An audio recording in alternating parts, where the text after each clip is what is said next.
புது ஆளை பார்த்தா கொஞ்சம் உங்களுக்கு எல்லாம் யோசனையா தான் இருக்கும். ஆனா நான் புது ஆள் இல்லை. ஏறக்குறைய 40 வருடங்களாக கர்த்தருடைய வார்த்தையை பேசி வருகிறேன்.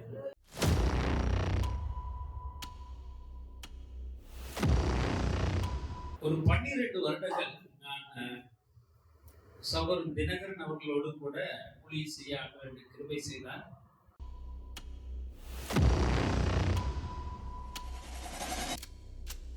புது ஆளை பார்த்தா கொஞ்சம் உங்களுக்கு எல்லாம் யோசனையா தான் இருக்கும். ஆனா நான் புது ஆள் இல்லை. ஏறக்குறைய 40 வருடங்களாக கர்த்தருடைய வார்த்தையை பேசி வருகிறேன். 16 வயதில் ஆண்டவரை ஏற்றுக்கொண்டேன். 22வது வயதிலே கர்த்தர் பரிசுத்த ஆவியினால் நிறைத்தார். அதிலிருந்து 40 வருடங்களாக கர்த்தருடைய வார்த்தை பேச ஆண்டவர் கிருபை செய்திருக்கிறார். ஹல்லேலூயா. இன்றைக்கு ஒரு 12 வருடங்கள் நான் சகோதரன் தினகரன் அவர்களோடு கூட ஊழியம் செய்ய ஆண்டவர் கிருபை செய்தார். அந்த 12 வருடங்கள் மிக அற்புதமான காலம். இப்பெல்லாம் நம்ம ஃபாஸ்டிங் பிரேயர்லாம் நடத்துவோம், நிறைய ஜப கூட்டங்கள் நடத்துவோம், ஜப வீரர்களுக்கு அப்படின்னு ஜப கூட்டம் நடத்துவோம். விசேஷமா உபவாச ஜபம் அப்படி நடக்கிற நேரம் பாத்தீங்கன்னா, சகோதரி தினகரன் சில நேரம் ஜப கூட்டம் நடத்தும் போது யாருக்குமே தூக்கம் வராது. ஏன் தூக்கம் வராதுன்னு சொன்னா, அவர்கள் அப்படி ரொம்ப அவதானமாக அதை நடத்துவாங்க. யாராவது ஒரு ஆள் தூங்கினாலும், பின்னுக்கு உட்கார்ந்து இருக்கிற ஆள் தூங்கினாலும் அவங்களால கண்டுபிடிச்சிட முடியும். ஏன் தூங்குறீங்க, போய் முகத்தை கழுவி வாங்கன்னு சொல்லுவாங்க. இன்னைக்கு காலையில நான் இங்க இருக்கும் போது இன்னொரு சகோதரி ஸ்டெல்லா தினகரனை பார்த்த ஒரு உணர்வு எனக்கு வந்தது.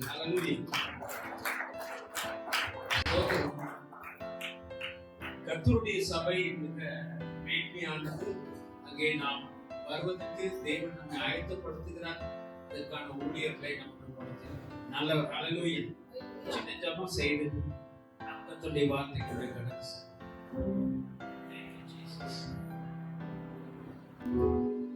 மீது நாங்கள் நம்பிக்கை வைக்கும்படிக்கு ஆண்டவரே எங்களுக்கு அருளப்பட்ட கிருபைக்காக நமக்கு ஸ்தோத்திரம்.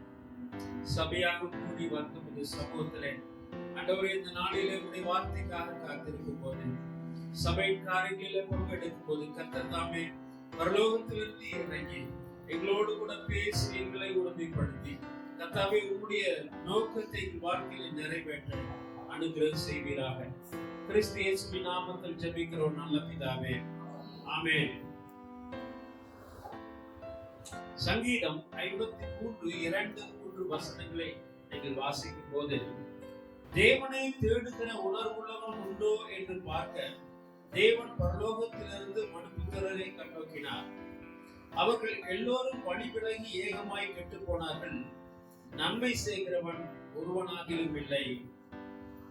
இந்த காலை நேரத்திலே தேவனை தேடுகிற ஆத்துமா என்றால் என்ன என்பதை குறித்து நாம் பார்க்க போகிறோம். அல்லது தேவனை தேடுகிற ஒரு ஜனத்தை பரலோகம் என்ன சொல்லுகிறது? நீங்கள் தொடர்ந்து வாசிக்கும் போது சங்கீதம் 24:1-6 வரைக்கும் வாசிக்கும் போது கடைசி வசனம் இப்படி சொல்லுகிறது: இதுவே அவரை தேடி விசாரித்து அவருடைய நாமத்தை நாடுகிற யாக்கோபு என்னும் சந்ததி, இதுவே அவரை தேடி என்று எழுதியிருக்கிறது. கர்த்தரை தேடுகிற கிருபை உலகத்துல எல்லாருக்கும் இல்ல. நிறைய பேர் ஆண்டவரை ஏற்றுக்கொண்ட நிலையில் கூட தொடர்ந்து அவரை தேடுவது இல்லை. 3 விதமான விசுவாசிகளை நீங்கள் பூமியிலே பார்க்கலாம். முதலாவது, அவரை ஏற்றுக்கொள்ளுகிறவர்கள் ஏற்றுக்கொண்ட நிலையிலேயே இருந்து விடுவார்கள். இரண்டாவது பகுதி பார்த்தீங்கன்னா, அவரை நம்புகிறவர். இயேசு எனக்காக பூமிக்கு இறங்கி வந்தார், என்னுடைய பாவத்துக்காக அவர் மரித்தார், அல்லது இந்த வார்த்தை எனக்குரியது, இந்த வாக்குத்தத்தம் எனக்குரியது என்று நம்புகிறவர். மூன்றாவது, அவர்கள் அவரை பின்பற்றுகிற விசுவாசம், தேடி அங்கே பின்பற்றுகிற விசுவாசம். இந்த நிலைக்கு தான் தேவன் நம்மை அங்கே அழைக்கிறார். நீங்க இந்த வசனம் முழுவதையும் வாசித்தீங்கன்னா, நான் வாசிக்கிறீங்களா? சங்கீதம் 24:1-6 வரைக்கும் வாசிங்க. பூமியும் அதன் நிறைவும் உலகமும் அதிலுள்ள குடிகளும் கர்த்தருடையது.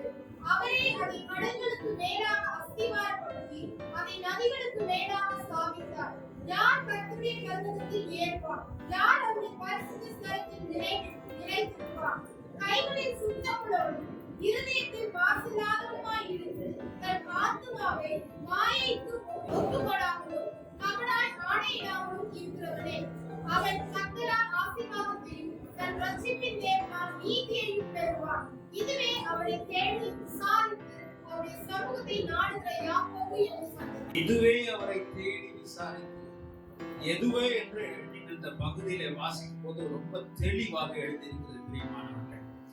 பூமியும் அது நிறைவும் உலகம் அது குடிகளும் கர்த்தருடையது. ஆக நாம் பார்க்கிற இந்த உலகம் உலகத்தின் கரத்தில் இருக்கிறது போல இல்லது பிசாசின் கரத்தில் இருக்கிறது போல நாம் ஒரு பிரம்மை கொள்ளுகிறோம். உண்மையில பூமி தேவனுடையது. ஹல்லேலூயா. அந்த தேவனுடையதுலதான் அது இருக்கிறது. சில நேரம் நம்ம ஆலயத்துக்கு வரும்போது நம்முடைய மனநிலை அப்படி இருக்கிறது. தேவனை தேடுகிற நிலை உலகம் பெரிய போராட்டமான நிலை. இங்கே வரும்போது நாம் என்ன செய்கிறோம்? ஏதோ ஒரு ஆறுதலை அடைந்து போகிறோம். இல்லை பிரியமானவர்களே, இங்கே நாம் இந்த உலகத்தை ஆளுவதற்கு ஆயத்தப்படுத்தப்படுகிறோம், சுதந்திரிப்பதற்கு ஆயத்தப்படுத்தப்படுகிறோம். வெளியே போய் என்ன செய்யணும்? அதை சுதந்திரித்துக் கொள்ள வேண்டும், ஜெயம் அடைய வேண்டும். ஹல்லேலூயா. அதற்காக தான் நாம் ஆலயத்துக்குள்ளே வருகிறோம். ஆக முதலாவது நம்முடைய சிந்தையில, அவரை தேடுகிற ஜனங்களுடைய சிந்தையில இந்த உலகம் கர்த்தருடையது என்கிற ஒரு மனநிலை இருக்க வேண்டும். இரண்டாவது வசனம் சொல்லுகிறது, அவரே அதை கடல்களுக்கு மேலாக அஸ்திவாரப்படுத்தி அதை நதிகளுக்கு மேலாக ஸ்தாபித்தார். அதை இன்றைக்கு பார்க்கிற இந்த மேன்மையான உலகம் என்று சொல்லப்படுகிறதை தேவன் தான் நிர்ணயம் பண்ணினார். Everything was created, everything was governed by the Lord. இன்னைக்கு நிறைய நேரம் நாம நினைப்போம், நாம் இந்த காலங்களில் வளர்ந்து இருக்கும் போது இதெல்லாம் பெரிய பெரிய அரசாங்க நிலைகள் நினைப்போம். நீங்க சரித்திரத்தை யோசித்து பார்த்தீங்கன்னா, இன்னைக்கு நாம சொல்றோம் டெமோக்ராட்டிக் சிஸ்டம் அல்லது ஜனங்களாலே ஆளப்படுகிற அந்த காரியம் எப்படி உண்டானது? அது ஒரு விசுவாசம் உள்ள தேவனுடைய பிள்ளை அங்கே ஒரு அதிகாரி உயர்ந்த நிலையில இருக்கும்போது, அவர் ராஜாவா இருக்கும்போது அவர் ஒரு தீர்மானம் செய்தார். இல்லை, ஒரு குறிப்பிட்ட குடும்பம் உலகத்தை நடத்துவது சரியல்ல, உலகத்து மனிதர்களாலே நடத்தப்பட வேண்டும். The people should be governed by themselves என்று இந்த முதலாவது ஒரு தீர்மானத்தை தேவனுக்கு பயந்து ஆண்டவரை ஏற்றுக்கொண்ட ஆங்கிலேய ராஜா ஒரு தீர்மானம் செய்தார். அதுல இருந்துதான் இந்த டெமோக்ராட்டிக் சிஸ்டம் கட்சிகள் அதெல்லாம் சொல்றதெல்லாம் வந்திருக்கு. இது ஏதோ வேற மனுஷனாலே உண்டானது அல்ல, அதை தேவன் இதை உருவாக்கினார். எல்லாவற்றுக்கும் பின்னதாக, எல்லா பெரிய பெரிய சயின்டிபிக் இன்வென்ஷனுக்கு பின்னதாக அங்கே ஒரு பரிசுத்தவான் தேவனுடைய ஆவினாலே நிறைந்த ஒரு மனிதன் இருப்பதை நீங்க பார்க்கலாம். ஆனா உலகத்துல நாம் அதை பத்தி அதிகமா யோசிப்பது இல்லை. ஆதியந்தமாய் எல்லாவற்றிலும் நீங்க ஒரு மெடிக்கல் சயின்ஸா இருந்தால், அந்த ஒரு லெப்ரசி மிஷன், சென்னையில் ஒரு லெப்ரசி மிஷன் இருக்கு, அதுல நீங்க போனீங்கன்னா அந்த ஹிஸ்டரி எழுதி இருக்கு. இந்த டாக்டர் பேர் எனக்கு ஞாபகம் இல்லை. அவர் ஒரு மிஷனரியாக வந்தார், மெடிக்கல் மிஷனரியாக வந்தார். அப்ப அந்த லெப்ரசியில ஒரு மனிதனை அங்கே கை கொடுத்தார். கை கொடுத்த போது அந்த லெப்ரசி உள்ள மனிதன் இறுகி அவர் கரத்தை கொடுத்தார். அப்போ அவர் யோசித்தார், எப்படி லெப்ரசி உள்ளவனுக்கு எப்படி இப்படி இறுக்கமாய் பிடிக்க முடிகிறது? ஆக வெளிப்புறமாக அந்த லெப்ரசி அல்லது தொழுநோய் வெளியே இருந்தாலும் உள்ளே இருக்கிற நரம்புகள் உயிரோடு இருப்பது உணர்ந்து, அதற்காக அவர் ஆராய்ச்சி செய்து ஆண்டவரிடத்தில் ஜெபம் பண்ணி ஆராய்ச்சி செய்து இந்த தொழுநோய் வராத இந்த மருந்துகளை கண்டுபிடித்தார். யார் கண்டுபிடித்தாங்க? தேவனுடைய ஜனங்கள். யார் அதை செய்தார்? தேவன் செய்தார். ஹல்லேலூயா சொல்லுமா? தேவன் தான் இந்த பூமியை உருவாக்கி இருக்கிறார். தேவன் பூமி அவருடையது, அதை அவர்தான் உருவாக்கி இருக்கிறார். 3ஆம் வசனம் சொல்லுகிறது, யார் இப்படிப்பட்ட கர்த்தருடைய பர்வதத்தில் ஏறுவான்? இங்கதான் நம்ம யோசித்து பார்க்க வேண்டும். இப்படி தேவனால் உண்டாக்கப்பட்ட ஒரு உலகத்துல, அவராலே உருவாக்கப்பட்ட வாழ்க்கை முறையில இருக்கிற அந்த தேவனை அடைவதற்கு, தேடுவதற்கு யாராலே கூடும்? யார் கர்த்தருடைய பர்வதத்தில் ஏறுவான்? கர்த்தருடைய பர்வதம் என்று சொன்னால் என்ன? அவரின் அதிகாரத்தை எதிர்கொள்ளுகிற ஒரு நிலை. யார் ஏறுவான்? தேவனுடைய அதிகாரத்தை யார் எதிர்கொள்ளுவான்? Who can stand before the authority of God? கர்த்தருக்கு பிரியமானவர்களே, அதை தான் சபையாக நமக்கு அவர் கொடுத்திருக்கிறார். பயப்படுவதற்கு அல்ல. நீங்கள் அந்த பகுதியில் அடுத்த வசனத்தை பார்த்தால், யார் அவருடைய பரிசுத்த ஸ்தலத்தில் நிலைத்திருப்பாங்க அப்படின்னா என்ன அர்த்தம்? அவரின் தகுதியை எப்போது யார் காத்துக் கொள்ள முடியும்? தேவன் தம்மை நமக்கு வெளிப்படுத்தும் போது அவருடைய பரிசுத்தத்திலே நம்மை காத்துக் கொள்வது என்று சொன்னால், யாராலே அதை காத்துக் கொள்ள முடியும்? 4வது வசனம், அது யாரை செய்யலாம்? நான் வாசிக்கிறேன்.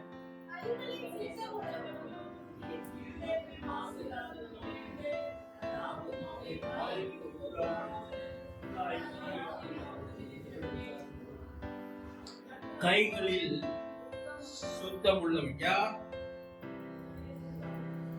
தன்னுடைய பிரயாசங்களில் வெளியரங்கமான செயல்பாடு கொண்டவன், டான்ஜிபிள் என்று நாம சொன்னோம்.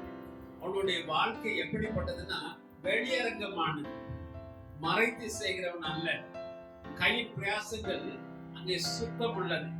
முதலாவது தேவனுடைய பிள்ளைகளாக அவரை தேடுகிற ஒரு மனநிலை நமக்கு வேண்டும் என்று சொன்னால், சில தகுதிகள் நமக்கு வேணும். ஒரு ஆர்மியில நீங்க சேர வேண்டும் என்று சொன்னால், ஒரு குறிப்பிட்ட இன்ஜினியரிங் படிப்பு நீங்க காலேஜில் சேர வேண்டும் என்று சொன்னால், வாழ்க்கையில எல்லா காரியத்துக்கும் நம்ம சில தகுதிகள் வேண்டும். எல்லாரும் எல்லாத்தையும் அடைந்து கொள்ள முடியாது. அப்படி இருக்கும்போது இந்த பரிசுத்த தேவனை, உலகத்தை உருவாக்கின தேவனை நான் கிட்டி சேர்வதற்கு என் கரங்களிலே நான் சுத்தமுள்ளவனாய் இருக்க வேண்டும். எப்படி எழுதியிருக்கிறது? நம்முடைய பிரயாசங்கள், அனுதின வாழ்வின் பிரயாசங்கள் அங்கே வெளியரங்கமாய் இருக்க வேண்டும். They should hold a testimony in our life. இரண்டாவது பகுதி சொல்லுகிறது, இருதயத்தில் மாசு இல்லாதவனாக, குறை இல்லாதவனாக, ஒரு சொந்த நோக்கமற்ற இருதய சிந்தை கொண்டவன் என்று அவனுடைய வியாக்கியானத்தை நான் எழுதியிருக்கிறேன். அவருடைய இருதயம் அங்கே மாசு இல்லாதது என்று சொன்னால், அங்கே அது என்ன? சொந்த நோக்கம் இல்லாத, எதை செய்தாலும் கத்தரிக்கென்று செய்யக்கூடிய ஒரு மனநிலை. எனக்கு என்ன கிடைக்கும், எனக்கு என்ன, இததான் உலகத்துமே ஒரு நோக்கம். பாருங்க, எதை செஞ்சாலும் உலகம் என்ன செய்யுது? நமக்கு என்ன ஆதாயம், எனக்கு என்ன ஆதாயம், என் குடும்பத்துக்கு என்ன ஆதாயம்? இதை யோசித்துதான் உலகம் தாய் நகர்ந்துன்னு சொல்லுவாங்க இல்லையா? கவனிச்சிருக்கீங்களா? அது இல்லாம யாரும் இதை செய்வதில்லை. ஆனால் சொந்த நோக்கத்துல சொந்த நோக்கமற்ற இறுதியை கொண்டவன், தேவனை தேடுகிற ஒரு மனிதன், தேவனை தேடுகிற ஒரு மனுஷி தேவனிடத்துல கிட்டி வரும்போது அங்கே நான் ஒரு திறந்த புத்தகமாக தேவனுக்கு முன்பதாக இருக்க வேண்டும். தன் ஆத்துமாவை மாயைக்கு ஒப்புக்கொடாத ஒரு நிலை என்று எழுதியிருக்கிறது. அது அப்படின்னா என்ன அர்த்தம்? உண்மையற்ற காரியங்களுக்கு இணங்கி அதற்காக நிற்காத ஒரு மனிதன். மாயை, இந்த உலகம் மாயைக்குள்ள இருக்கிறது. அங்கே பவுல் அதை குறித்து எழுதும் போது, மாயை பின்பற்றி போகிறவர்கள் தங்களுக்கு வருகிற கிருபையை இழந்து போகிறார்கள் என்று எழுதியிருக்கு. கவனமாக யோசித்து பாருங்க. ஊர்ல என்னை பத்தி என்ன சொல்லிருப்பாங்க? அதற்காக நம்மை போடுகிற நாடகங்கள் இல்லையா? ஊர்ல நமக்கு அப்படி நம்ம கேவலமா சொல்லிருக்கோம். இப்படி எல்லாம் நிறைய குழப்பங்கள் இருக்குது. ஆகவே அது நிமித்தமா என்ன செய்வோம்?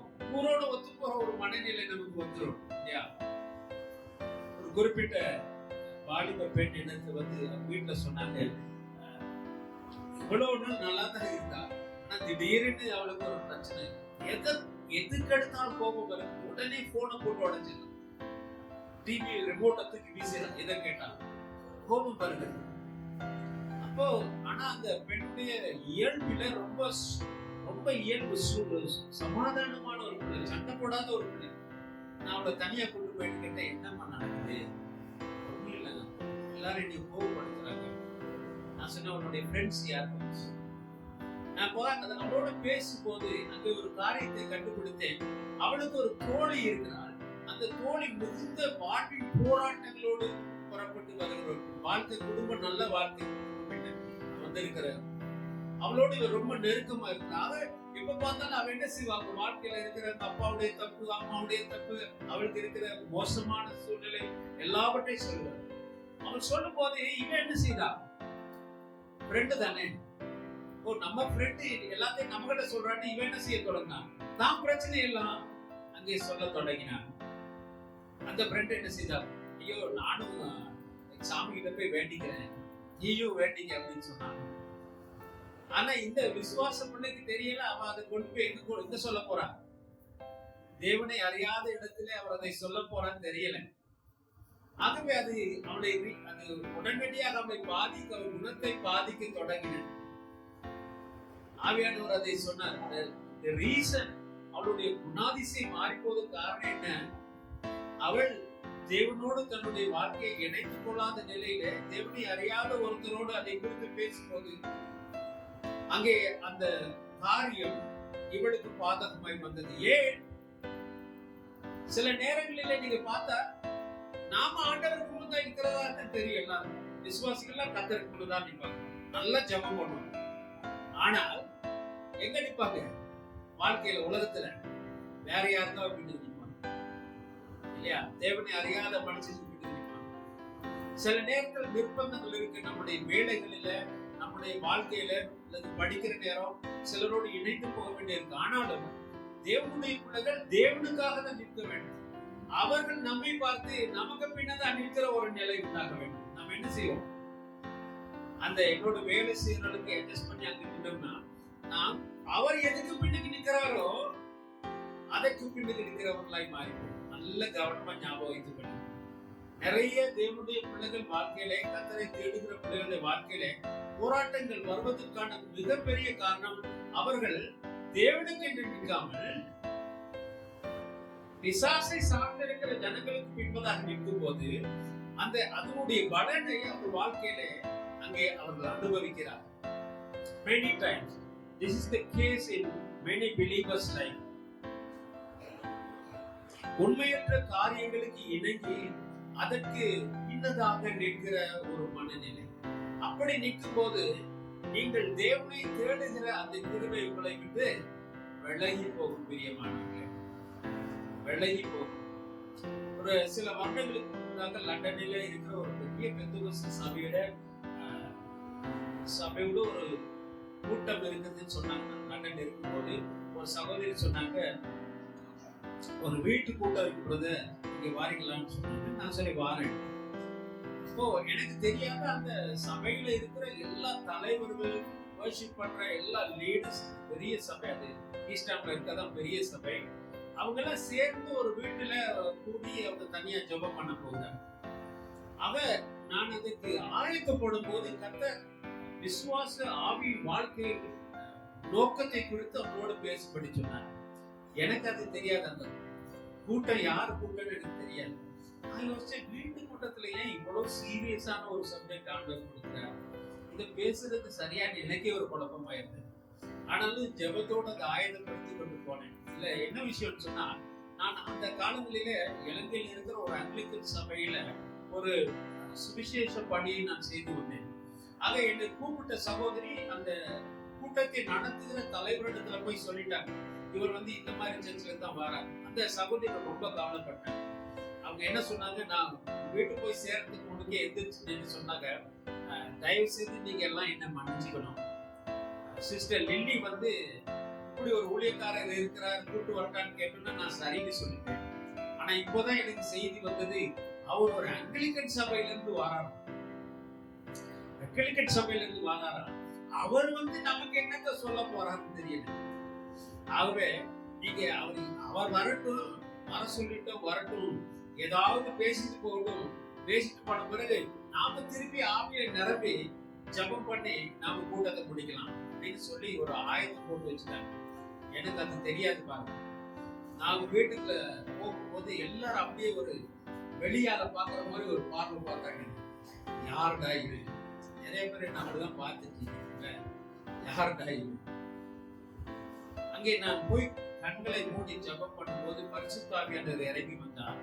தேவனுடைய அபிஷேகத்துக்குள்ளே நான் கர்த்தருடைய வார்த்தை பேச தொடங்கினேன். முதலாவது அங்கே பேசும்போது ஆண்டவர் கேட்டார், உங்களிலே எத்தனை பேர் பரிசுத்த ஆவியினாலே நிறைந்தவர்களா இருக்கீங்க? எல்லாரும் ஒருத்தர் முகத்தை பார்த்துட்டாங்க. இந்த ஆங்கிலிக்கன் சர்ச்சில் நம்மளை பார்த்து பரிசுத்த ஆவியில நிரம்பி இருக்கீங்களான்னு தெரியாது. எனக்கு உண்மையிலே அந்த கூட்டத்தில் இருக்கிற ஜனங்கள் யார் என்பது எனக்கு தெரியவே தெரியாது. ஒருத்தர் பார்த்து கொண்டார்கள். நான் சொன்னேன், யாரெல்லாம் அந்நிய பாஷையில பேசுகிறேன்? அவங்களுக்கு என்னை பார்த்த ஒரு சந்தேகமா இருந்தது. நம்ம அந்நிய பாஷை பேசுறது குறை சொல்ல போறானோ? கர்த்தர் சொன்னார், நீங்கள் அந்நிய பாஷையிலே பேசுகிறதா இருந்தால் இப்போதுதான் ஆவிக்குரிய வார்த்தையிலே நர்சரிக்கு வந்திருக்கிறீங்க, நீங்க ஒரு ஆயத்த நிலைக்கு வந்திருக்கிறீர்கள் என்று சொல்லி 7 நிலைகளை கொடுத்து நான் அன்றைக்கு அவர்களோடு கூட பேசினேன். ஜெபம் பண்ணி முடித்த பிறகு இந்த கூட்டத்தின் தலைவர் எழுந்துட்டு, முதலாவது எல்லாருக்குமே நான் மன்னிப்பு கேட்கணும், தயவா தப்பா நினைச்சுக்காதீங்க. கர்த்தர் தன்னுடைய ஊழியர்களை எந்த சபையிலிருந்து எழுப்ப முடியும் என்பதை நான் இப்போது விளங்கி கொண்டேன். ஐயா வரதுக்கு முன்பு நான் தப்பான காரியங்கள் எல்லாம் சொல்லிட்டு தயவு செய்து மன்னித்துக் கொள்ளுங்கன்னு சொன்னாங்க. சில நேரத்துல நாம என்ன நினைக்கிறோம், அங்கே பாவத்திலிருந்து விடுதலை அடைந்து பரிசுத்த ஆவியானவர் மூலமாக சகோதரி சொன்னது போல ஆவியினாலே எனக்குள்ள ரட்சிப்பு உண்டாகும் போது நாம் என்ன செய்கிறோம், அந்த ஆவிக்குள்ளான புதிய வாழ்க்கை முறையை தெரிந்து கொள்ளும் போது சில அனுபவங்கள் அடைகிறோம். அதை அடைந்த பிறகு நாம் என்ன நினைக்கிறோம், எனக்கெல்லாம் தெரியும் நினைக்கிறோம். தேடுகிறதான காரியத்தை நான் என்ன செய்கிறது இல்ல, ஜாக்கிரதைப்படுத்துகிறது இல்லை. பிசாசுக்கு நல்லா தெரியும், ஜப்பாவுக்கு கூட தான் தெரியும். ஆக என்ன செய்யலாம், இவங்கள எல்லாம் தெரிந்தது போல நினைக்கிறோம். நம்முடைய யோசனைகள் எல்லாத்துலயுமே தேவனுடைய பரிபூர்ணம் இருக்கிறது என்று நினைக்கிறோம்.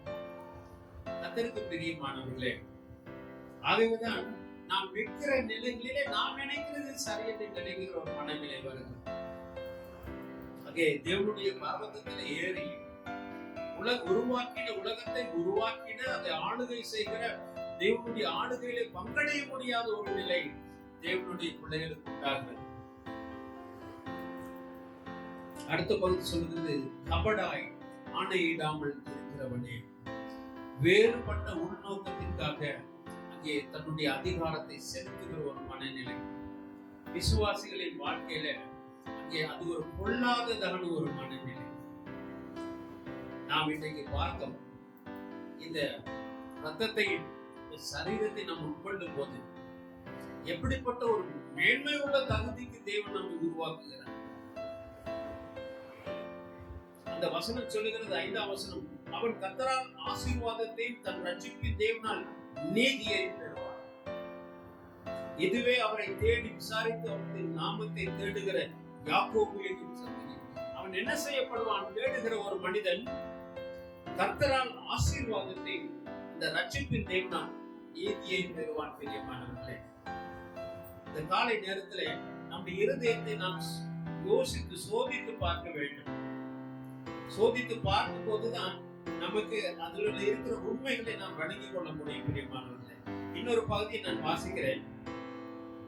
நாம் எப்படி நான் தேடுகிற ஒரு மனிதன் எப்படி நடந்து கொள்ள வேண்டும். அடைந்த சாட்சியுள்ள வாழ்க்கை மூலம் முழு இருதயத்தோடு தேட வேண்டும். சங்கீதம் 119:2 நீங்கள் வாசித்தால், அவருடைய சாட்சிகளை கைக்கொண்டு அவரை முழு இருதயத்தோடு தேடுகிறவர்கள் பாக்கியவான். இந்த சாட்சின்னு சொன்னா அந்த பிரதருக்கு நடந்த சாட்சி அல்ல, இவங்க வாழ்க்கையில ஆண்டவர் செய்த சாட்சி அல்ல, என்னுடைய வாழ்க்கையில. நீங்க ஒரு சின்ன பிள்ளையா இருந்தா அப்ப நீங்க ஆண்டவர்கிட்ட ஒரு சின்ன காரியத்தை கேட்பீங்க, ஆண்டவர் அதை உங்களுக்கு தொடுவார். ஆக நீங்கள் தொடர்ந்து கர்த்தரிலே பலப்படுத்துறது அந்த சாட்சியோட சம்பந்தப்பட்டது. தேவன் என்னுடைய ஜெபத்துக்கு பதில் கொடுத்தார். சில நேரம் நம்ம ரொம்ப போராட்டத்தில் இருப்போம். ஐயோ, தைமாத்துக்கு ஒரு 1000 ரூபாய் இல்லை அப்படின்னு ரொம்ப கவலைப்படுவோம். ஆனா ஆண்டவர் அந்த வாரத்துல அந்த பணத்தை உங்களுக்கு கொடுக்கும் போது பெரிய சந்தோஷமா இருக்கும். அல்லேலூயா, கர்த்தர் எனக்கு இந்த பணத்தை கொடுத்தார்.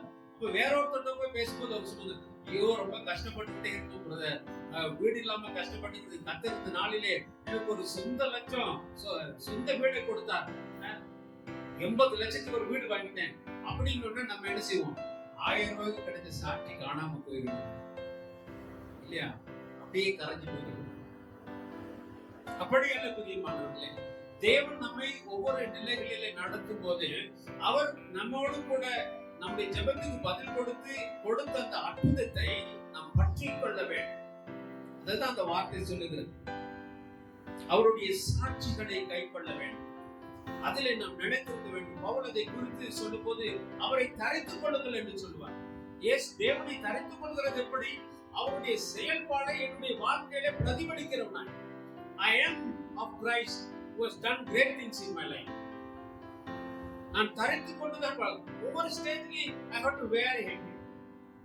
ஸ்கூல்ல அப்படி, காலேஜ்ல இருக்க நேரம் உங்களுடைய படிப்பு, உங்களுடைய எதிர்காலம், திருமணமான பிற திருமண வாழ்க்கை, பிள்ளைகள், கணவர், மனைவி, எல்லாவற்றிலும் தேவன் அற்புதங்களை செய்கிறார். உலகத்தை ஆளுகை செய்த அவருக்கு பின்பதாக நிற்கும் போது, அவரை தேடுகிற சந்ததியாக இருக்கும் போது அவர் என்ன செய்கிறார்? எல்லாவற்றிலும் அற்புதங்களை செய்கிறார். ஒவ்வொரு நிலையிலும் கர்த்தர் என்னோடு கூட செய்த காரியங்களை மறந்து போகவே கூடாது இல்லையா? சபை முடிவுல நம்ம என்ன சொல்லுவோம்? ஆத்துமாவே கர்த்தரை ஸ்தோத்திரி, அவர் செய்த சகல உபகாரங்களையும் மறவாதே. கர்த்தர் எனக்கு செய்த சகல உபகாரங்களையும் மறவாதே. எப்படி இருக்கீங்க பிரதர்? இருக்கிறோம் பிரதர். ஹல்லேலூயா, ஸ்தோத்திரம் பிரதர். மறந்துடும், பாதிக்கு மேல மறந்துடும் இல்லையா? சோர்ந்து போகும். இரண்டாவது பகுதி என்ன சொல்லுகிறது? ஒரு சகோதரி என்ன செய்தார்கள்? ரொம்ப கண்ணீர் வடிச்சாங்க. கண்ணீர் வடிச்சாங்க வாழ்க்கையில கஷ்டத்துக்கு. அவங்க கிறிஸ்தவர் அல்ல. பக்கத்துல இருந்து சொன்னாங்க, சர்ச்சுக்கு போ, இயேசு உனக்கு உதவி செய்வார். உடனே சர்ச்சுக்கு போனா சரியா இருக்குமான்னு அவங்க வேகமா போனாங்க. பக்கத்துல ஒரு பெரிய கத்தர் சர்ச் இருந்து அங்க உள்ள போயிட்டாங்க. அங்க போய் நின்று அப்படியே ஆற்ற பார்த்து ஓன்னு அழுதாங்க. அந்த அம்மா அழுது அங்க அழுது சொல்றது அப்படியே அழுதுகிட்டே வீட்டுக்கு வந்தாங்க. அழுதுகிட்டே வீட்டுக்கு வந்தாங்க. பக்கத்துல சொன்னாங்க, என்னம்மா என்னாச்சு? ஐயோ, நான் போனேங்க, என்னால கண்ட்ரோல் பண்ண முடியும், அடக்க முடியாமல் அழுதேன். நீ சாமி எல்லாத்தையும் கொடுப்பாருன்னு சொன்னேன். ஆனா அங்க போய் பார்த்தா சாமியை அங்க ஆணி அடிச்சு தொங்க விட்டுருந்தாங்க. ஐயோ, எவ்வளவு கஷ்டப்படுறாருன்னு நினைச்சு அவரை பார்த்து அழ தொடங்கிட்டேன். ஏன் அழுதுட்டு அப்படியே வீட்டுக்கு வந்துட்டேன் அப்படின்னு சொன்னாங்க. அவரை பார்த்து அழுதுட்டு நான் என்ன செஞ்சுட்டேன்? என் பிரச்சனை பெருசு இல்ல போல தெரியுது, அவர் சாமியே இப்படி அடிச்சிருக்கானா நம்மளுக்கு என்ன ஆகும் அப்படின்னு வீட்டுக்கு வந்துட்டேன். நிறைய நேரம் நாம் அப்படிதான் நினைக்கிறோம். இந்த தேவன் என்றென்றும் உள்ள சதா காலங்களில் நம்முடைய தேவன் மரண பரியந்த நம்ம நடத்துவார். அவர் செல்விக்கு போன நோக்கம் என்ன? நான் அவரை தேடும் போது பூமியில ஆளுகை செய்கிற ஒரு பலனோடு கூட நான் வாழ்கிறேன் இல்லையா? இந்த லந்து காலங்களிலே அவருடைய பாடுகளை நாம் தியானிக்க போகிறோம். இந்த பாடுகளுக்குள்ளாக நாம் பெறப்போகிற வெற்றியை நீங்கள் தியானிக்க வேண்டும். இந்த ஜெயத்தை நீங்கள் அவர் வெறுமையாக சும்மா ஒரு டிராமாக்காக வந்து சிலுவையில் தொக வேண்டும். நீங்களும் நானும் ஜெயமுள்ள வாழ்க்கை அவரை தேடும் போது, தேவாதி தேவனை தேடும் போது நீங்கள் ஜெயமடைய வேண்டும் என்கிற ஒரு காரியத்தை நிறைவேற்றும்படி பூமிக்கு இறங்கி வந்தார். ஆக உலக வழக்கம் நம்மை காட்டிலும் மேலான தகுதி உள்ளவரை தான் நம்ம எப்பயும் பார்க்கணும் இல்லையா? எனக்கு இருக்கிறது ஒரு சகோதரி இப்படி சொன்னாங்களா, ஒரு குறிப்பிட்ட நடிகர் வந்து ஒரு 5 கோடிக்கு கார் வாங்கினார். சரியா? 5 கோடி கார் வாங்கினார். செய்தி வந்து 5 கோடி கார் வாங்கினார். இப்ப இந்த அம்மா வந்து வீடு சர்ச்சில் சொன்னாங்களாம், அவர் 5 கோடிக்கு கார் வாங்கிட்டாருங்க. நமக்கு இருக்கிறதெல்லாம் இயேசுநாதர் மட்டும்தான். அவங்க மனநிலை பாத்தீங்களா? நீங்க அப்படி சொல்றீங்களா? ஓ, பெரிய அளவு நமக்கு என்னது? இயேசுநாதர் மட்டும்தான். நம்முடைய சிந்தையிலே தேவன் யார் என்பதை குறித்த நிலைப்பாடு இல்லாதபடினாலே, நான் தேடுகிற தேவனை குறித்த உண்மையான நிலையை நான் உணராதபடினாலே, உலகத்தில் இருக்கிற பெரிய மனுஷனை பார்த்து நம்ம சொல்றோம் பெரிய ஆளுங்க என்று நாம் வைத்தியத்தை போல சொல்லுகிறோம். தேவன் நமக்கு வைத்திருக்கிற அந்த மேன்மையான நிலைகளை என்ன செய்வதில்லை? கொள்வதில்லை. இயேசுவை ஒரு இரண்டாந்தரமான அல்லது தண்ணீரோடு இருக்கிற ஜெபம் பண்ணி சரி செய்வதற்காக என்று நாம் நினைத்துக் கொள்கிறோம். ஐயோ ஆண்டவரே, நான் எங்க போக வேண்டிய மாத்திரம் தான் இருக்கு. இல்ல, நீங்க அவரை தேடு, உண்மையாய் தேடுவீர்கள் என்று சொன்னார். அவர் உங்களை விடுதலை செய்கிறது மாத்திரமல்ல, பூமியின் எல்லா நிலைகளிலும் மேன்மையாக வைப்பார். இப்படிதான் வேதம் சொல்கிறது இல்லையா? நீதிமொழிகள் 29:26 நீங்கள் வாசித்தால், ஆளுகை செய்கிறவனுடைய முக தரிசனத்தை தேடுகிறவர்கள் அநேகர், ஆனாலும் அவனுடைய நியாயம் கர்த்தராலே தீரும். எப்படி யார் எப்படி வாழ்றார் என்பதை குறித்த முடிவு தேவன் தான் கொடுப்பார். அவர்தான் நியாயாதிபதி. ஹல்லேலூயா. ஆக நான் யாரை தேட வேண்டும் என்று கர்த்தர் எதிர்பார்க்கிறார். நீங்கள் ஏசாயா 51:1 இந்த பகுதியை வாசித்து பாருங்க. நீதியை பற்றி கர்த்தரை தேடுகிற நீங்கள் எனக்கு செவி கொடுங்கள். நீங்கள் வெட்டி எடுக்கப்பட்ட கன்மலையும் நீங்கள் தோண்டி எடுக்கப்பட்ட துறவின் குழியையும் நோக்கி பாருங்கள். ஹல்லேலூயா. ஹalleluya.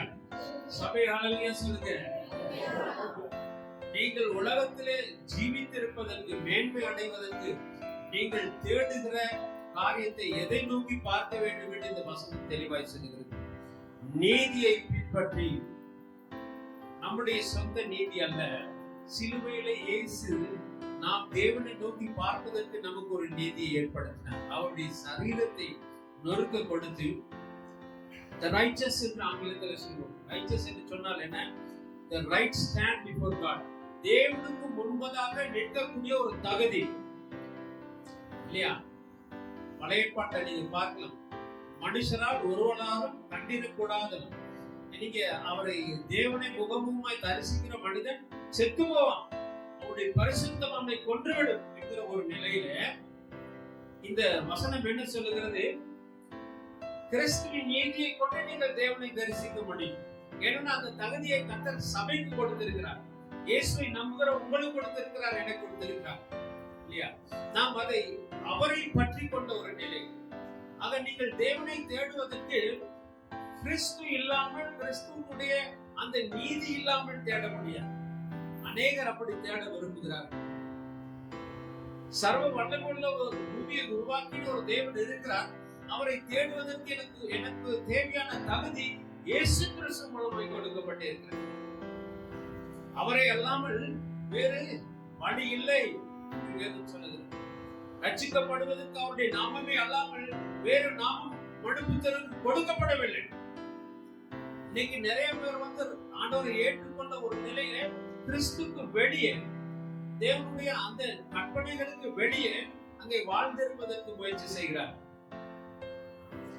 They become failing. சபை விட்டு போய்விடுகிறார். அதெல்லாம் ஒண்ணு இல்லைங்க. ஏன்னா சபைக்குள்ள நல்லா ஸ்தோத்திரம் பண்ணுவாங்க.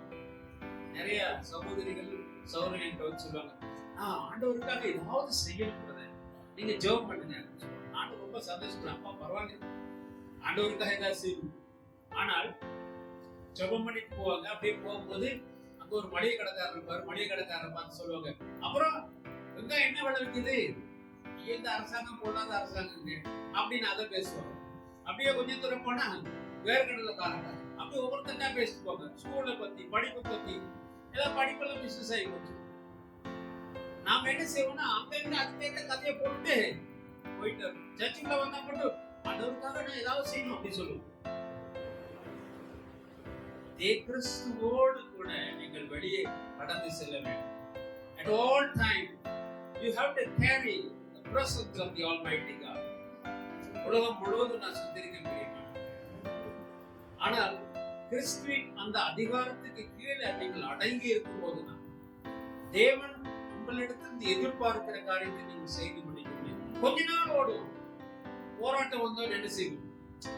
வேணாங்க, அப்புறம் ஊருக்கு ஏற்ற மாதிரி ஆமா இல்லையா, அவங்கள பார்த்து அவங்களுக்கு ஒரு வாழ்த்து என்ன தீபாவளி அவங்களுக்கு அதுக்கு ஒரு வாழ்த்து, அப்புறம் எல்லாருக்கும் ஒரு வாழ்த்து சொல்லிட்டு நம்ம நண்பர்களா இருப்பது அவசியம் இல்லை என்று நான் சொல்லவில்லை. ஆனா சில நேரத்துல நம்ம என்ன செய்வோம்னா நம்முடைய அடையாளத்தை விட்டு விடுவோம்.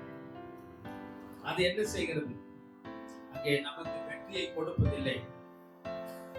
கர்த்தரை தேடுகிற நீங்கள் எனக்கு செவி கொடுங்கள். நீங்கள் வெட்டி எடுக்கப்பட்ட கண்மலையை பாருங்க.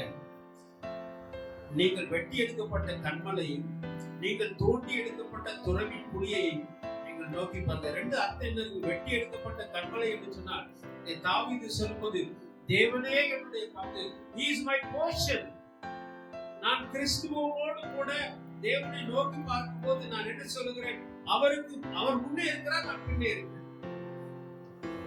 அநேகருடைய வார்த்தையிலே வாக்குத்தத்தங்கள் நிறைவேறுவதில்லை இல்லையா? நம்ம என்ன செய்வோம்னா 1ஆம் தேதி சபையில் கொடுப்பீங்க, ஒரு புது வாக்குத்தத்தம் கொடுத்தோன்னு எடுத்து பார்க்க வச்சுக்கோங்க. எல்லாருக்கும் ஒரு கார்டு கொடுப்பாங்க.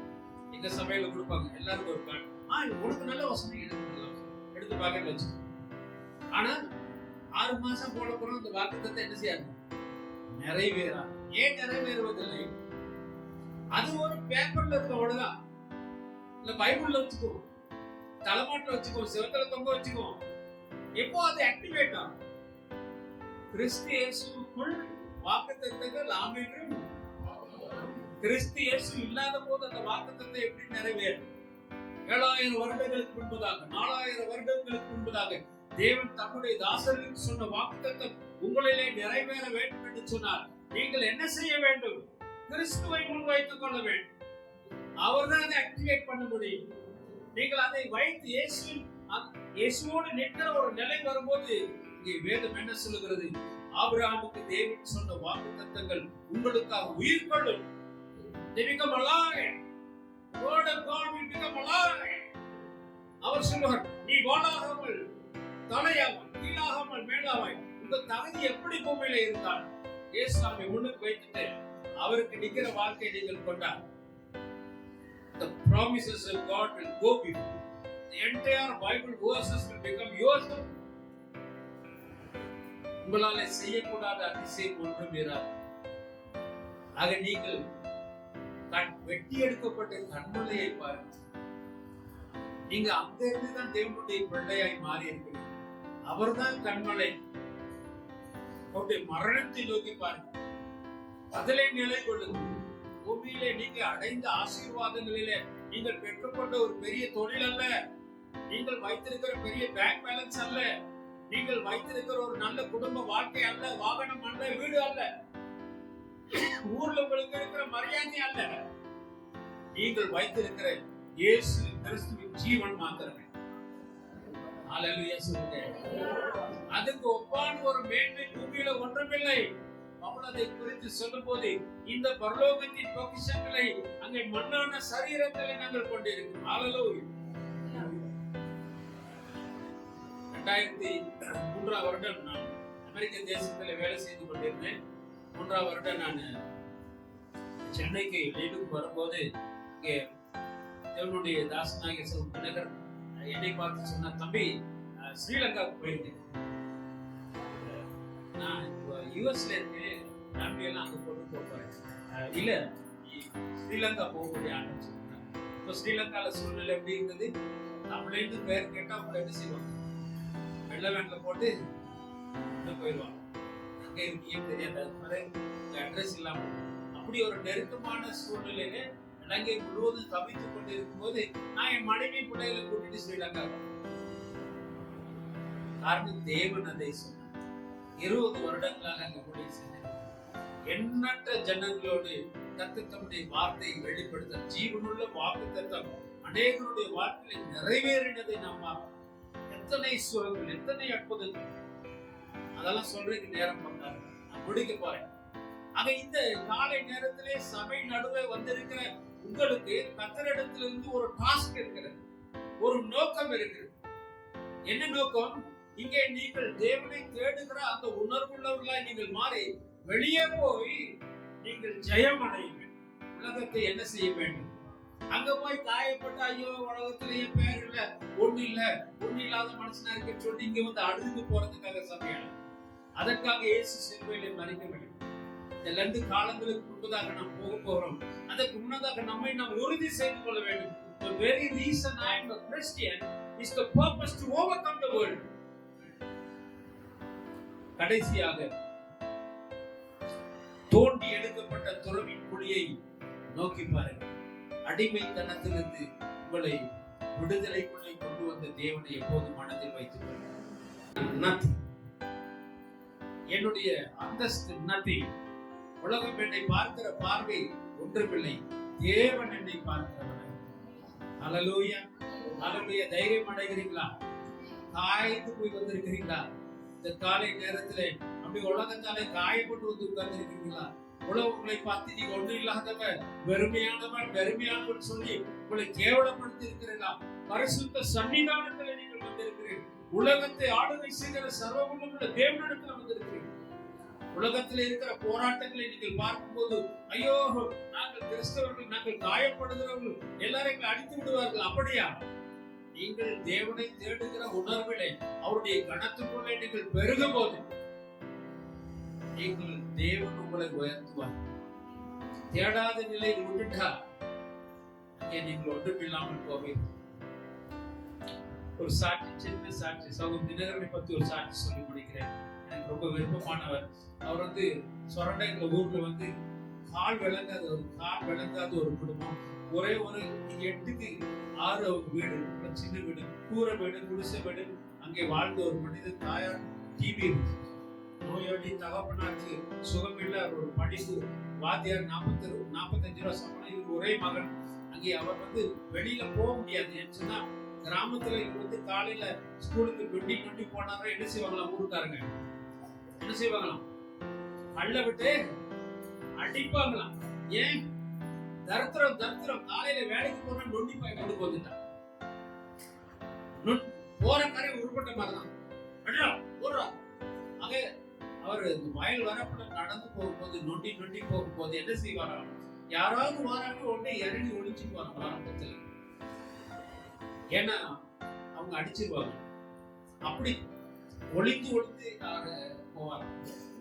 ஆனா அவர் தேவனை பற்றி கொண்டார். உயர்ந்த ஒரு நிலைக்கு தேவன் அவர் உருவாக்கினார். அவரு பேங்க்ல இருந்து லீவ் எடுக்கும் போது, ரிசைன் பண்ணும்போது அவர் regional manager, State Bank of இந்தியாவுடைய ரீஜனல் மேனேஜராக இருந்தார். ரீஜனல் மேனேஜர் என்ன, கர்நாடகா, ஆந்திரா, தமிழ்நாடு, கேரளா 4 ஸ்டேட்டுக்கும் அவர் தான் உயர்ந்த ஒரு பதவியில் இருந்தார். அப்போது 800க்கு அதிகமான பேங்க், மெயின் பேங்க்ஸ் எல்லாம் அவருடைய டிஸ்போசல்ல இருந்த உயர்ந்த ஒரு நிலைக்கு தேவன் கொண்டு போனார். யாரு? கல்லால் அடி வாங்கினவர். என்ன செய்தார் அவர்? புதுசா நமக்கு தெரியாததா செய்தாரா? இல்ல அவருக்கு மட்டும் தேவன் தனியா ஏதாவது கொடுத்தாரா? நம்ம சரிதை நீங்க பாத்தீங்கன்னா ஒவ்வொரு நிலையிலும் தேவனை தேடுகிறதை விடவே, தேவனை தேடுகிறதை விடவே. அதை கர்த்தருக்குள்ள உயர்வை அடைந்த ஜனங்களுடைய வாழ்க்கை நீங்கள் பார்த்தால் எல்லாரும் பாத்தீங்கன்னா ஏன் அவர்கள் உயர்ந்து இருக்கிறான்னு சொன்னா பாதியில விட்டுட்டு போகல, கொஞ்ச தூரம் விட்டுட்டு போகவில்லை. அது கர்த்தர் நம்மை ரட்சித்து தேவ ஆவினாலே நம்மை நிறைத்து ஒரு சபைக்குள்ளே கொண்டு வரும்போது அந்த நோக்கத்தை நான் நிறைவேறும் வரைக்கும், பூமியிலே அவருடைய நாமத்தை உயர்த்து வரைக்கும் நான் அவரை தேடுகிறவனா இருக்க வேண்டும். கண்ணை கொடுமா, சின்ன ஜெபம் பண்ணி முடிக்கும். நாம் இன்னைக்கு இந்த ரத்தத்தையும் அவருடைய சரீரத்தை உட்கொள்ளும் போது ஒரு தீர்மானம் செய்யும். ஆண்டவரை, எல்லா நாட்களிலும் நான் உண்மை தேடுவதை நான் நிறுத்த போகிறேன். ஹல்லேலூயா. அதற்கு நீங்கள் என்ன செய்ய வேண்டும்? உங்களை நீங்கள் அவருக்கு ஒப்பு கொடுக்க வேண்டும். ஆண்டவர்கிட்ட சொல்லணும், நான் என்னை ஒப்பு கொடுக்கிறேன் சாமி. நீங்கள் உங்களை ஒப்பு கொடுக்கும் போது கர்த்தர் அவரை தேடக்கூடிய அந்த அதிகாரத்தை உங்கள் மீது வைப்பார். தொடர்ந்து அதனாலே வரக்கூடிய உயர்வுகளை நீங்கள் அனுபவிப்பீர்கள். நீங்கள் உலகத்திலே கீழானவர்களாக இல்லை, மேலானவர்களை வாடுபடுத்த தன்னுடைய ரத்தத்தை சிந்தினார். நீங்க வெறும் ரிலிஜியஸா மாறுவதற்கு மாத்திரம் பரலோக ராஜ்யத்தை சுதந்திரிக்கிறதுக்கு நாம் தெரிந்து கொள்ளப்பட்டவர்களாயிடும். அவர் உருவாக்கின, அவர் உண்டாக்கின இந்த உலகத்திலே நீங்கள் அவருடைய நாமத்தை கொண்டு ஆளுகை செய்ய வேண்டும், ஜெயமடைய வேண்டும். ஜெயமடைகிறவன் எவனோ என்று நிறைய காரியங்களை நாம் வேத புத்தகத்தில் வெளிப்படுத்தின விசேஷத்தில் பார்க்கிறோம். நீங்கள் ஜெயமடையும்படி தெரிந்து கொள்ளப்பட்டவர். நாளிலே நீங்கள் கண்ணீர் வடிக்கிற காரியத்தை கர்த்தர் பார்க்கிறார். ஒரு வேதனை, குடும்ப சூழ்நிலை இருக்கிற கண்ணீரை தேவன் பார்க்கிறார். ஆவிக்குரிய வாழ்க்கையில காயப்பட்டு இருக்கிறீர்கள். உங்களை நீங்கள் நம்பினவர் உங்களை மோசப்போக்கினார்கள், உங்களை குற்றப்படுத்தினார்கள். ஆகவே விருப்பமற்று போனீர்கள். ஆண்டவரை தேடுகிறது விருப்பமற்று போனீர்கள். ஆக சிலருடைய காரிய நடவடிக்கையினாலே நீங்கள் இங்கே தேவனை தேடுகிறதை விட்டுவிட்டீர்கள் என்று ஆவியானவர் சொல்கிறார். நீங்கள் யாரை பார்க்க வேண்டும்? மனுஷனையா? தேவனை. ஹல்லேலூயா. உங்களுக்காக சிலுவையில் தொங்கின அவரை நோக்கி பார்க்கும் போது அங்கே நீங்கள் வெட்டி எடுக்கப்பட்ட கண்மலையில் உங்களுக்கு பங்கு இருக்கிறது என்று நீங்கள் எண்ணும் போது தேவன் உங்களை தொடர்ந்து வழி நடத்துவாங்க. ஹல்லேலூயா. நன்றியோடு ஸ்தோத்திரம். எல்லா வார்த்தையை தந்து ஸ்தோத்திரம். ஹல்லேலூயா. கர்த்தர் உங்களோடு கூட பேசி இருக்கிறார். நீங்கள் உருவாக வேண்டும் என்பது தேவனுடைய சித்தம். இருக்கிறது போல எப்போதும் இருக்கக்கூடாது. காலம்பூரா மரணம் வரைக்கும் இதே நிலையில நீங்கள் மறைப்பது தேவனுடைய சித்தம் அல்ல. 2-3 விதமா யோசிக்கிற அநேகரை நான் பார்க்கிறேன். இது நிறைய உலக காரணங்களை சொல்லி நீங்கள் தேவனை பின்பற்றுவதை விட்டுவிட்டீர்கள். இல்ல அதனால நீங்கள் விட்டுவிட்ட போது, நீங்கள் தேவனை தேடுகிற மனநிலையை விட்டுவிட்ட போது உலகத்தின் அநேக காரியங்கள் உங்கள் இருதயத்துக்குள்ள இருக்கிறதை நான் பார்க்கிறேன்.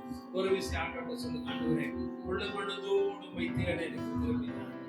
ஹalleluya. வயதானவங்களா இருந்தாலும் சரி, வாலிபரா இருந்தாலும் இருதயத்தை திறந்து சொல்லுங்க, தேவாதி தேவன், நான் உங்களை ரட்சிப்பதில்லை, என்னுடைய ஜெபம் உங்களுக்கு ஆசீர்வாதத்தை கொடுப்பதில்லை, இயேசுவின் ரத்தம் உங்களுக்கு கொடுக்கப்படும், அவருடைய சரீரம், அவருடைய வார்த்தைகள் கொடுக்கப்படும், அது உங்களை உயர்த்தும். நீங்கள் பாக்கியவான்களாய் இருப்பீர்கள், பாக்கியவதிகளாய் இருப்பீர்கள். நாம் செய்ய வேண்டியதெல்லாம் என்னை அவருக்கு ஒப்புக்கொடுங்க. தலைகளை தாழ்த்தி கட்டளை முழு இருதயத்தோடு நாம் ஆண்டவரிடத்தில் ஜெபம் செய்வோம்.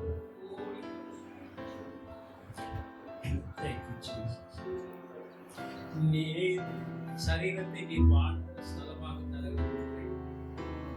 நீங்க தான் என்னை நடத்த, என் பிரச்சனைகளுக்கு மேலாக, கண்ணீர்களுக்கு மேலாக நீர் உயர்ந்தவர் என்று நான் உண்மை என் இருதயத்தினை ஏற்றுக்கொள்ள வேண்டும். நீர் என்னை நடத்த வேண்டும் என்று சொன்னார். அவர் நடத்துவோம். ஓ திஹாரா பலசக்தர், he will make you walk in higher places of this world. அவர் உங்களை நடத்துவார், உயர்ந்திருக்கும்படி செய்வார். ஹalleluya. நன்றியோடு துதிக்கிறோம் சுவாமி. இந்த அருமையான காலை வேளைக்காக உமக்கு ஸ்தோத்திரம். தொடர்ந்து நாங்கள் உமது பந்தியிலே எங்களை இணைத்துக் கொள்ளும் போது கர்த்தருடைய ஜீவனை உங்களுக்குள்ளே அனுப்புவீராக. எல்லா பாவ கரைகளை விலகுவதாக, புதிய காக்கப்பட்ட ஒரு மனிதனாக, மனுஷியாக, மகனாக, மகளாக, அன்றொரு வாலிபனாக, வாலிப பிள்ளையாக மாற எனக்கு உதவி செய்யும். நீர் அப்படி செய்ய போறபடினாலே ஸ்தோத்திரம். கிறிஸ்து இயேசுவின் நாமத்தில் ஜெபிக்கிறோம். ஜெபம் கேளும் நல்ல பிதாவே. ஆமென். ஆமென்.